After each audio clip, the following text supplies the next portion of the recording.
Hola, yo soy Horacio Pérez y esto es Investigando la Investigación, un podcast donde investigamos cómo investigan los investigadores, tanto en la academia, industria, independientes. Todo ello mediante entrevistas y debates abiertos, técnicas y estrategias para mejorar todas las partes del proceso investigador y, no menos importante, opiniones abiertas que espero llamen tu curiosidad y te hagan también reflexionar.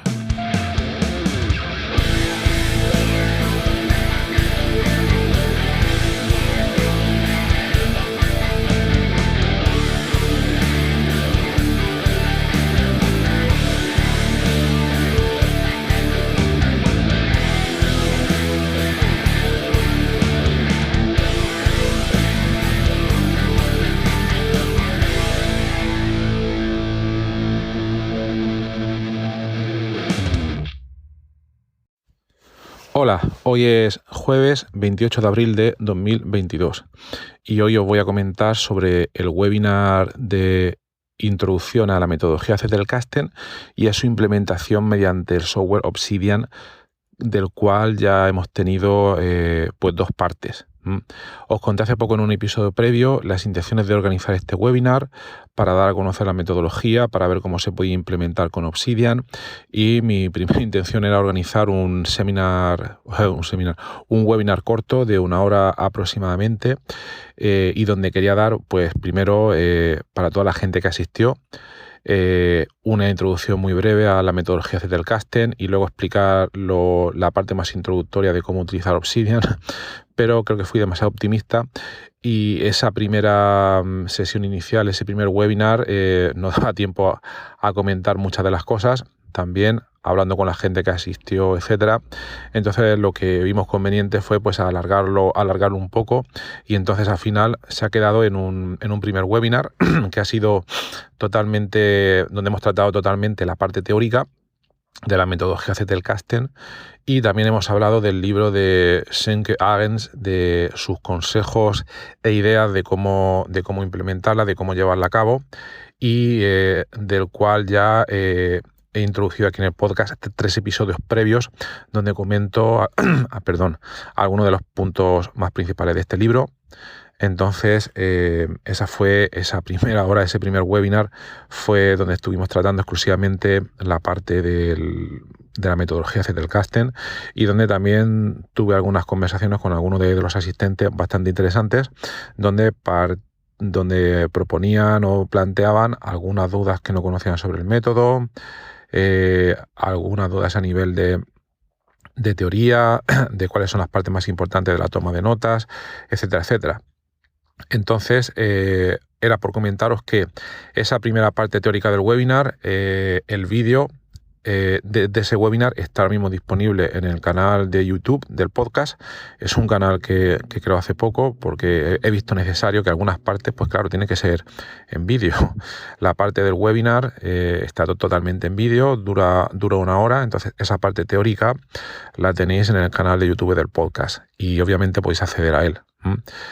Lo pondré luego en las notas del programa, o también si vais a nuestra comunidad de Discord del podcast, ahí si vais al canal webinar, ¿vale? Ahí tenéis todos los detalles y todas las cosas que está comentando la gente. Entonces os animo muchísimo a que participéis y a que veáis, bueno, pues lo que han comentado otros oyentes, otros asistentes al webinar, y también, sobre todo, y aquí es donde voy hoy, es si queréis que trate algunos puntos específicos de Obsidian o metodología Zettelkasten para los próximos webinars, porque lo que he visto la necesidad de hacer lo siguiente. Ese primer webinar fue totalmente teórico. El siguiente webinar, esa segunda hora, que también está en nuestro canal de YouTube del podcast y que tuvo lugar hoy es 28, el martes 26 por la noche a las 10:30, tuvo lugar la segunda parte, que ya fue una parte totalmente práctica y donde empecé a comentar cómo hacer una configuración muy inicial de Obsidian y cómo realizar una primera creación de notas con aspectos muy básicos, pero donde vimos ya cómo se pueden enlazar notas entre sí, cómo se pueden observar y procesar y ver de manera clara ese tipo de enlaces, etcétera, y donde también algunos de los asistentes pues estuvieron exponiendo pues algunas dudas que son bastante interesantes. Entonces, ese segundo webinar también está disponible en YouTube en el canal del podcast. Y también hay algunos comentarios en el canal webinar de nuestra comunidad de Discord. Entonces, bueno, también os aconsejo que le echéis un vistazo. Y el tercer webinar, y probablemente vengan más ediciones, esto le estoy dando vueltas para ver cómo poder hacerlo.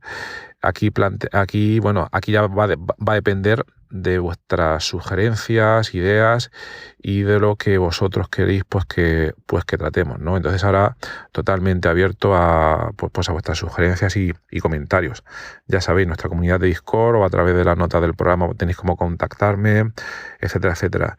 Y más tarde también haré otro webinar donde voy a comentar, este será ya un poco más avanzado, donde voy a comentar 2 de las herramientas que estoy desarrollando ahora mismo para Obsidian y que permiten incorporar algunas funcionalidades que actualmente el programa pues no tiene, que no sé si va a tener en el futuro, pero que yo veo muy necesarias y que me he aventurado, bueno, pues a ver cómo se pueden desarrollar, ¿no? Entonces, una de ellas consiste en la búsqueda de notas por similaridad. Entonces, de momento lo dejo ahí.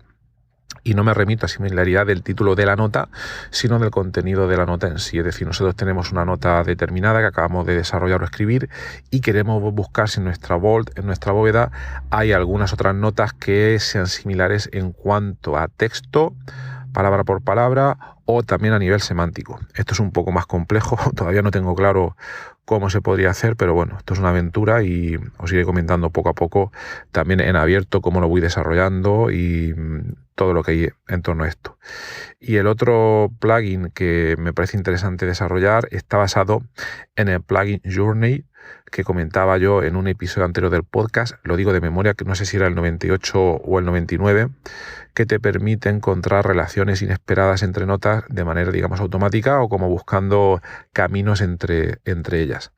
Entonces esos son los 2 plugins que espero tener dentro de poco. Siendo realista, yo espero que a principios de junio tenga unas primeras versiones que os pueda compartir para que lo veáis, y ahí tendréis, haré un webinar obviamente pues de esa parte también, porque esto os lo puedo contar por aquí, pero creo que si se ve en directo, que tiene más, que queda todo pues muchísimo más claro, ¿no? Entonces, bueno, eso era lo que quería comentar hoy. Quería comentar sobre el webinar. Para los que no lo sepáis, os animo a que os unáis.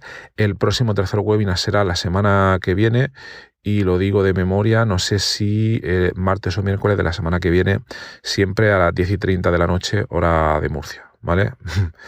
Bueno, pues espero veros ahí, y cualquier sugerencia, ya sabéis que me podéis contactar de múltiples maneras, pero quizás aquí la mejor sea a través de la comunidad de Discord, porque así también podéis interaccionar con otros usuarios.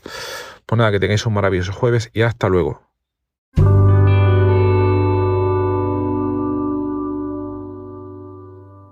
Muchísimas gracias por haber escuchado hoy este episodio del podcast Investigando la Investigación, y también, sobre todo, gracias por haber llegado hasta aquí, porque esto es ya el final del episodio del podcast. Si ya conoces el podcast y me conoces a mí, pues esta parte ya te la puedes saltar, pero si acabas de llegar al podcast y quieres saber un poco más sobre él, te recomiendo que te quedes solo un momento. En primer lugar, te voy a comentar quién soy y a qué me dedico. Mi nombre es Horacio Emilio Pérez Sánchez, a veces lo abrevio como Horacio Pérez, y soy de formación químico computacional. Actualmente estoy contratado en la Universidad Católica de Murcia, UCAM, donde me dedico a tareas de investigación. Soy actualmente el investigador principal del grupo de investigación en bioinformática estructural y computación de altas prestaciones, donde nos dedicamos a desarrollar métodos avanzados de descubrimiento de fármacos, a implementarlos en supercomputadores debido a la gran cantidad de cálculos que estos tienen que realizar, y además proporcionamos acceso a dichos métodos a través de servidores web o a través de otro tipo de herramientas bioinformáticas. Al mismo tiempo, aplicamos dichos métodos a problemas relevantes dentro del descubrimiento de nuevos fármacos, y los compuestos que descubrimos los patentamos y los licenciamos a diversas empresas. También soy docente en diversos grados en la UCAM, como puede ser el grado en farmacia, el grado en ingeniería informática y el grado en medicina. También trabajo por cuenta propia como autónomo, y ahí tengo 3 líneas principales de actuación. Una de ellas consiste en la asistencia o mentoría en temas de investigación académica e industrial, donde te ayudo a responder a las siguientes preguntas. 1. ¿Cómo conseguir que tus artículos científicos sean aceptados en revistas de alto impacto? 2. ¿Cómo conseguir que tus proyectos de investigación obtengan financiación en convocatorias competitivas nacionales e internacionales? 3. ¿Cómo gestionar eficientemente tus proyectos de investigación actuales para conseguir los objetivos propuestos? Y 4. ¿Cómo incrementar tu productividad como investigador y disminuir tu estrés? También ofrezco servicios de asistencia en bioinformática estructural respondiendo a las siguientes preguntas. 1.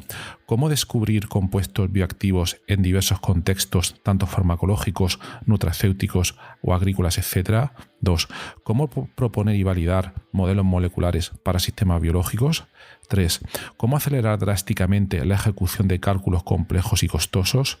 Y 4. ¿Cómo permitir que usuarios con conocimientos informáticos mínimos puedan acceder y sacar rendimiento fácilmente a herramientas científicas complejas? Y por último, también me dedico al desarrollo de diversas herramientas de software para temas de productividad, los cuales iré informando durante los diversos episodios de este podcast. En cuanto al podcast, como os podéis hacer quizás una idea si habéis llegado hasta aquí y habéis escuchado alguno de los episodios, mi intención e interés es divulgar la investigación que se hace en muy diferentes contextos, tanto a nivel académico como a nivel industrial, porque el tema de divulgación académica e industrial pienso que no se le da la suficiente importancia, y también el trabajo que realizan investigadores autónomos y diversos colectivos. Además, doy especial hincapié en el tema de la bioinformática estructural a la hora de divulgar también la investigación que realizamos en nuestro grupo. Por otra parte, también tratamos temas de productividad y todo tipo de herramientas que nos puedan ayudar a mejorar todos los procesos necesarios para poder realizar una investigación en condiciones y con un rendimiento adecuado. Si escucháis el primer episodio del podcast, que es en realidad el tráiler, ahí tenéis algunos detalles más, pero bueno, esa sería la idea principal. Por último, también quisiera mencionar que tenemos una comunidad de Discord organizada en torno al podcast. En la mayoría de las notas del programa, de los episodios, tienen los detalles para acceder a esta comunidad. Y es muy interesante porque ahora mismo tenemos unos 100 y pico de usuarios, de oyentes, que se conectan a la comunidad de Discord, y de ahí surgen diferentes conversaciones. Y por ejemplo, algunos episodios, como digo de memoria, el de ciencia de datos, el de la investigación en ciencia de datos, es uno de los que surgió ahí, pero también ha servido para que oyentes hayan realizado dentro de esta comunidad de Discord nuevos contactos a la hora de exponer intereses similares en temas tanto de investigación como de productividad y de diversos países de habla hispana. También me gustaría decirte que si te ha gustado el podcast, te agradecería muchísimo si lo pudieras sugerir a amigos, contactos que pienses les pueda llegar a interesar, o compartir a través de múltiples plataformas, ya sean las redes sociales, mensajería, WhatsApp, Telegram, Discord, etcétera, emails o cualquier otro medio. Asimismo, también ayuda mucho si en las diferentes plataformas donde se puede escuchar el podcast, como Spotify, Apple Podcasts, iVoox, etcétera, nos puede dar ahí 4 estrellas, 5 estrellas, etcétera, lo que tú veas necesario. Pues todo esto al final ayuda a que el podcast llegue a más gente. Y por último, si quieres ayudar a esta idea, si quieres ayudar al podcast económicamente, te agradecería que te suscribieras a la versión premium del podcast. Tienes los detalles en los enlaces de las notas del programa, o puedes ir directamente a Anchor FM/Horacio-PS y ahí tienes todos los detalles. Y bueno, aquí se termina esta outro del podcast, un poco larga, pero me parecía necesaria para todos aquellos que lleguéis por primera vez. Y nada, de verdad, muchísimas gracias por escucharme y espero que os interesen los temas y que todo este contenido pueda ser beneficioso para todos los que lo escucháis. Muchas gracias y hasta otro episodio.